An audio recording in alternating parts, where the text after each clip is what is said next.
సీతారామయ్య గారు మీకేమవుతారమ్మా? వరుసకు బాబాయ్ అవుతారండి. ఆయన ఇప్పటి వరకు ఇక్కడే ఉన్నారు. ఉండండి, రచ్చబడ్డ దగ్గర ఉన్నారేమో, పిలుచుకొస్తాను. మీ పేరేంటమ్మా? ప్రభావతి. వైజాగ్ నుంచి వచ్చానని చెప్పండి. ఓ మీరా?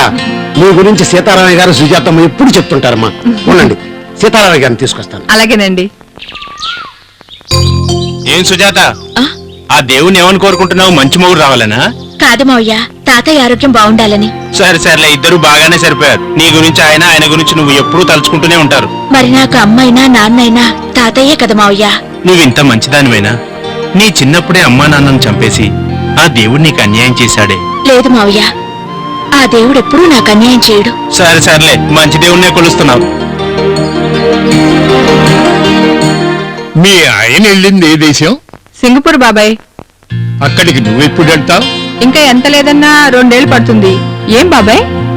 ఏం లేదమ్మా, సుజాత ఉట్టి అమాయకురాలు. కొంతకాలం నీతో పాటు వైజాగ్లో ఉంటే మంచేమిటో చెడేమిటో తెలుసుకుంటుందని. అదేంటి బాబాయ్, నీకు ఇక్కడ ఇబ్బంది ఆగాను గాని లేకపోతే ఎప్పుడో తీసుకెళ్లేదాన్ని. నాకేమీ ఇబ్బంది లేదమ్మా.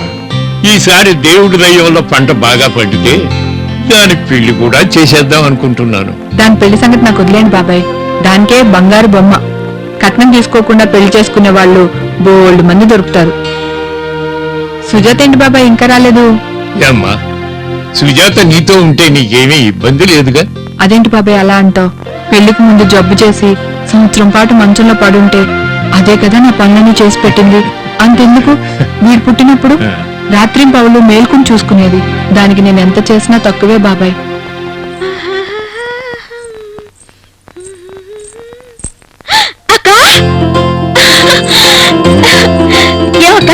బాగున్నావా? ఎంతసేపు వచ్చి? చిన్న ఏడి?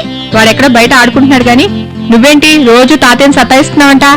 మరే కరెక్ట్ టైంకి అన్నం తినకుండా ఎప్పుడు పొలం పొలం అంటూ అక్కడే ఉండి ఆ పని ఈ పని చేస్తున్నాడు. నువ్వే అడుగు. నా ఇష్టం వచ్చినట్టు ఉంటాను. నువ్వెవరే అడగడానికి? ప్రభా నిన్ను వైజాగ్ తీసుకెళ్తానంటోంది, వెళ్ళు. నేను వెళ్తే నీకు అన్నం స్నానానికి వేడి నీళ్లు ఎవరు పెడతారు? నా తంటాలు నేను పడతాను గాని ముందు నువ్వు బట్టలు సర్దుకో, తెల్లాడితే వెళ్ళాలి. నేను లేకపోయినా నువ్వు ఇంటి దగ్గరే ఉండి టైంకి భోజనం చేస్తానంటేనే నేను వెళ్తాను. మరి చిన్నా, అమ్మా దానికి లోక జ్ఞానం బొత్తుగా తెలియదు. అందరూ మంచివాళ్ళని నమ్మేస్తుంది. పెళ్లి కావలసిన పిల్ల నీ దగ్గర ఉన్నప్పుడు జాగ్రత్తగా చూసుకో అమ్మా. ఆ విషయం నాకు తెలియదా బాబాయ్? దాని గురించి మీరేం బెంగ పెట్టుకోకండి. అది నాకు బిడ్డతో సమానం.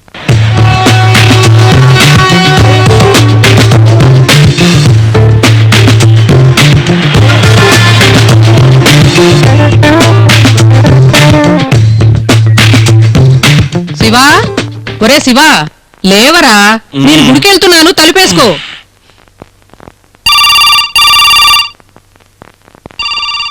ఒరే శివా, ఫోన్ మోగుతుంది, ఎవరో చూడు.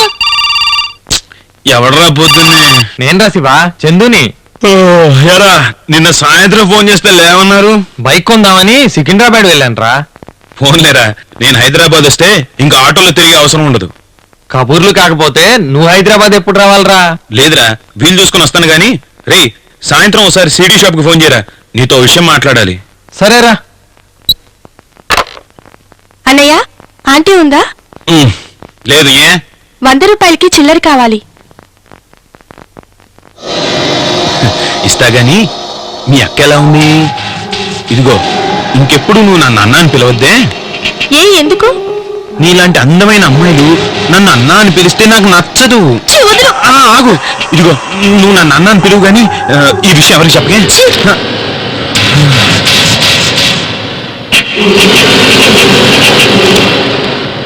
చిల్లర కోసం మీ అక్క వచ్చుంటే బాగుండేదే. గ్యారంటీకి రేప్ చేసి పంపుండేవాడిని.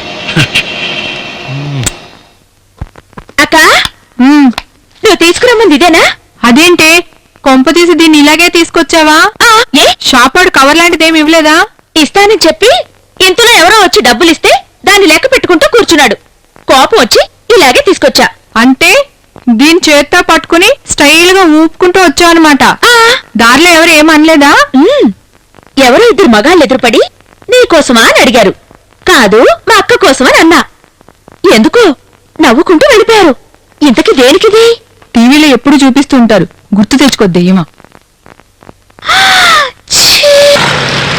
Lift please. హలో, మీరు ఎటెళ్తున్నారు? మీరెక్కడికి వెళ్ళాలో చెప్పండి. కింగ్ జార్జ్ హాస్పిటల్కి వెళ్ళాలి. నేను అటే వెళ్తున్నాను, రండి. నేను కాదు, మా బాబాయ్.